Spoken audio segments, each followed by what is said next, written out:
Rise and shine, mga karaspi! Aramin natin ang swerte ngayong araw sa libreng pa-feng shui at horoscope mula kay Master Hans Kua.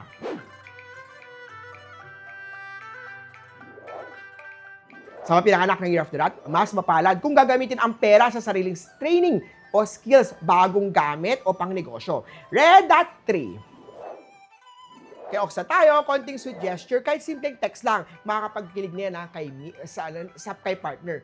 May nakakamiss na tao, dati mong suki sa puso. Ihi! Orange at 2. Kay Tiger tayo, ingat sa sprain o pilay, mag-warm up bago sa physical activity. Brown at 1. Kay Rabbit naman tayo, deadline is near. Organize your task and don't rely on luck. Silver at 4. Kay Dragon naman tayo, be honest sa mga supervisor, mas makakatulong ito kesa pagtakpan ang pagkukulang. Yellow at 3.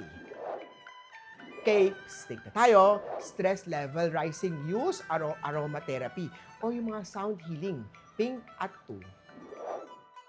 Sa mga pinanganak ni Year of the Horse, may unresolved feelings na kailangan harapin. Kung may tampuhan, huwag hayaang lumaki ito. Yellow at 6.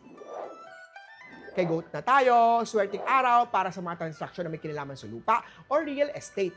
White at 3.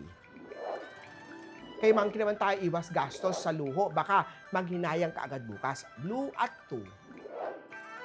Kay Rooster na tayo, mataas ang immune energy, pero huwag baliwalain ang mga minor injury. Silver at 8. Kay Dog naman, may chance na muling makausap ang mga taong iniiwasan mo noon. Pero worth it pa ba ito? Orange at 1. Kay Pig naman tayo, gamitin ang charm ngayong araw para maganda ang negotiation at sales speech mo. Pink at 4. Muli po, ito po'y gabay lamang ha. Nasa inyong mga kamay, nasa lalay ang inyong tagumpay.